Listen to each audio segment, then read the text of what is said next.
Coco and I'm a reporter for GoodWe Kids. Today I have John Wright. John, who are you? What do you do? Who am I? Yeah. You've introduced me well already. I'm John. I'm the marketing manager for GoodWe Australia and New Zealand. So in effect, I help promote the products that we make and the benefits to those products for homes and businesses, not only across Australia, but around the world as well, because we're obviously part of a much bigger global company. Yeah. I think we're up to about 5,000 people now. Wow. Worldwide. Possibly 6. I may have sputtered an out of date How fact. exciting! It's a pretty big company. Okay, first of all, I'd like to say so good to be working with you again. Yeah, I had ditto. an amazing time in Cairns and Port Douglas with you, so it's exciting to have you back. Okay, so I've got a few questions for you. Fire away. Bring it on. Amazing. So number one, what do you think homes will look like in the next 20 years? In the next 20 years, from a renewables point of view, I think we'll see a lot more integration. And when I say that, I mean everything working together seamlessly. Yeah. So you think of daily life from when you wake up until when you go to bed and when you're asleep as well. Yeah. Your home, everything connected, synchronized from your solar to your batteries to your electric vehicle to your kitchen, like everything in your kitchen, your oven, your fridge, everything working efficiently and integrating with everything and learning through the developments of AI so that everything works together to lower bills, make everything as efficient as possible and as low a carbon footprint as possible, zero emissions. I think the days of gas to homes will fade away. So no gas water heaters, no gas cooking or ventilation. I think that will all switch to electric options and battery powered options as well. Yeah. I think that's where it's going because it's becoming so much more affordable and so much easier for homes to integrate into their homes or lifestyles and even their workplaces as well. I see workplaces doing the exact same thing. Awesome. That's so good because that's exactly what we want. Yeah. Yeah, fantastic. Do you reckon it'll look like a spaceship of a house? Well, architects can get pretty crazy. If you watch some of your dad's shows, Open Homes, there you go. I think the concepts of the technology, like the electric vehicles, you've seen how they've changed just in the past few years as well. Yeah. You can see that, okay, what's our technology going to look like? How are batteries going to evolve? Yeah. Are they going to be slimmer, more compact? Are they going to run on different types of technology? Is it going to be salt water powered, or is it going to have different types of chemicals in there? I think what the last few years have proven is the sky's the limit with imagination. 100%. Even when we were working on Eco Smart Kids last year, when you helped to deliver the workshops to the schools, and we had ran the competition afterwards, and we put it out to the kids. You guys come up with something that promotes a positive message, whatever you want. or if you've got an idea or an invention, show us what you've got up there in your brain. And I think you saw the results when we were going through the entries. Some of the, Oh, that was so amazing. That was really interesting. Okay, number 2.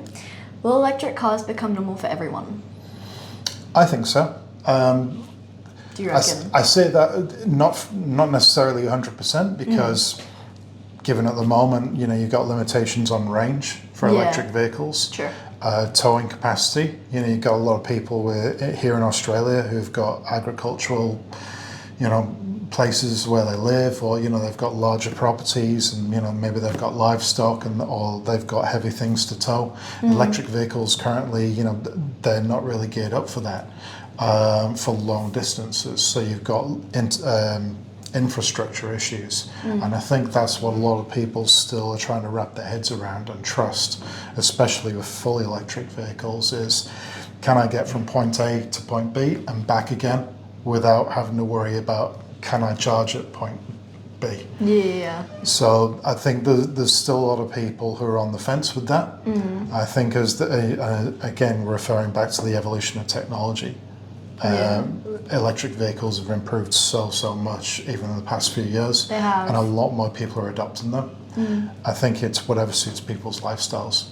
100%. City driving, daily life, shorter distances where it's easy to I'm home again, plug in the charger, solar's and getting energy from the solar panels. Yeah.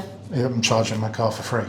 So I think there'll be a lot of change with that. Yeah. But I still think there's a lot still to develop for certain people's needs. Yeah. So do you reckon everyone could power their entire house from just their roof? Is that the idea? Again, everyone's situation is different. Yeah. Like, I know your property, you've got quite a big solar system on your roof. We do. And you've got a lot of batteries. We have a major amount of batteries. That's great. But if you think about someone who's got a townhouse, Yeah. smaller property, very limited roof space. That's So there's true. only so much solar you're going to get on there. Fair enough. What else can they do? Like our company, we develop specialist solar panels where it's like balconies or patios or carports, anywhere where you can think, okay, could we put a solar panel there to get a bit more solar power from it? Yeah, and that would almost be, sorry for cutting you off, that No. would be kind of cool to like design something different to almost look like interior almost, just have it looking more fancy if it's on the wall or on the like side of the roof instead Yeah. of on the roof. Yeah. Yeah, absolutely. How interesting. Yeah, because your dad has been over to our head office in China, and have. there we've I got wanna- you've seen the pictures. I've It's seen a the big pictures. skyscraper, Yeah, crazy. big tower block, and there they've done a solar curtain, so a vertical facade, so that entire instead, being it just glass, Yeah. that entire facade is making use of that available solar energy Yeah. and gathering that up. Same with the louvers, the little shade structures that go overhead to sort of block out the sun. Oh yeah? They're solar too. Oh, they So do? they're really maximizing everything and thinking, okay, can we solarize that? Can we solarize that? So I think one day, I think people will be able to utilize a lot more things around their home, fences, perimeters, balconies, to get a little bit more solar. Yeah. And it'll just be based on their needs. And if they can live 100% from what they generate, that'd be cool. Awesome. Okay. What's one thing about solar power that most people don't know, or that you don't think most people would know? I wouldn't say don't know. I think a lot of misconceptions, Okay. a lot of preconceived ideas, a lot of people who are armchair critics and may not necessarily have all the facts or want to know all the facts. That's what I like about Energy Matters and the TV shows, is that they tell it how it is. Yeah. It's factual. There's no lies involved. Yeah, no narrative. I think it's pulling back the curtain, showing how these things are made, how the technology is made, and just making people realize that it's not a scam. It works. A lot of these things are manufactured very cleverly, utilizing solar power. So the manufacturing process has a much lower carbon footprint now, Yeah. and the durability of the technology as well. Yeah. And I think, it's going to take a long time, because obviously a lot of people have grown up with coal power and power stations and using fossil fuels, and I think a lot of people are reluctant to change. Yeah. And that's the case with life. A lot of people are very reluctant to change.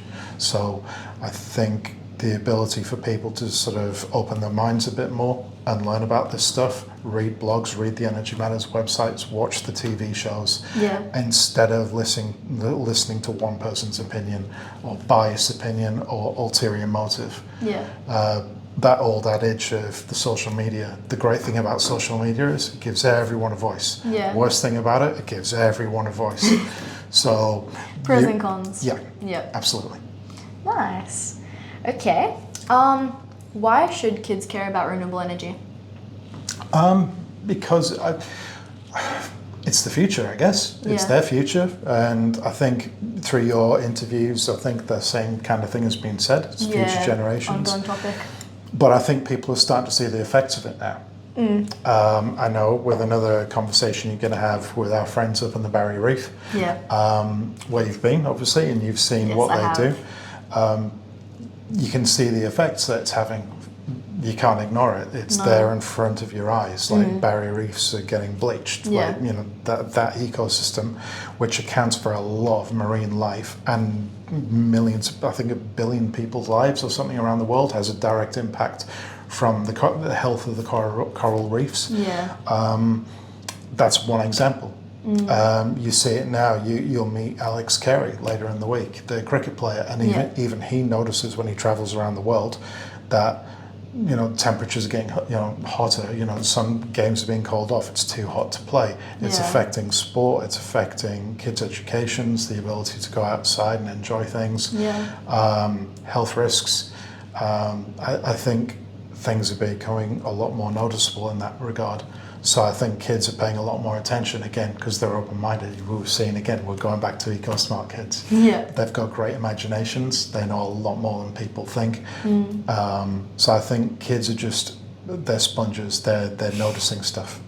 They're absorbing all the statistics and facts and I just think they just daily life. They just see things and notice things and take kids ask questions, which is great. Yeah. Okay, if you could travel to the year 2050, which is not that long away, but still a little bit away, making me feel old. Carry on. What energy technology would you hope to see? Sorry, that makes me younger. Energy technology that you'd hope to see.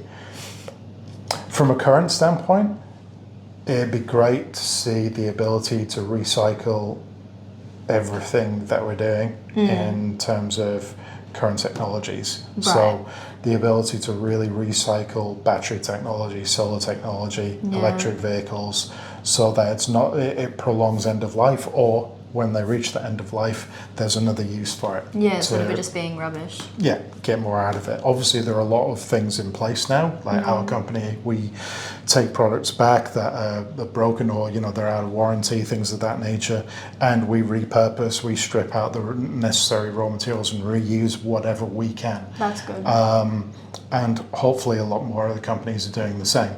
So I would like to see by that point where we've sort of learned and evolved, and as the technology grows, all these things get put in place so that the technology can be reused, or the lifespan of the technology can get much longer.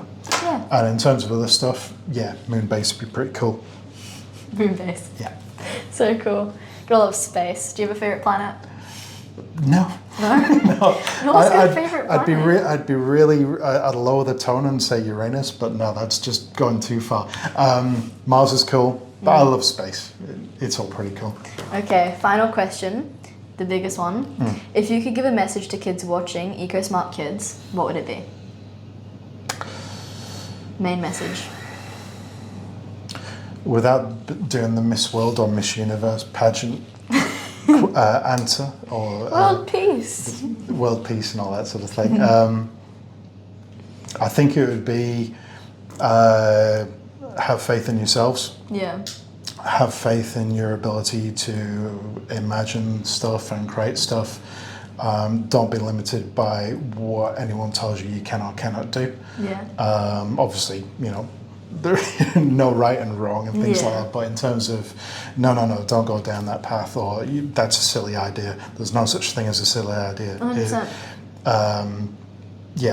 Follow your dreams and goals and aspirations, and have faith in your own abilities and skills and what's up there.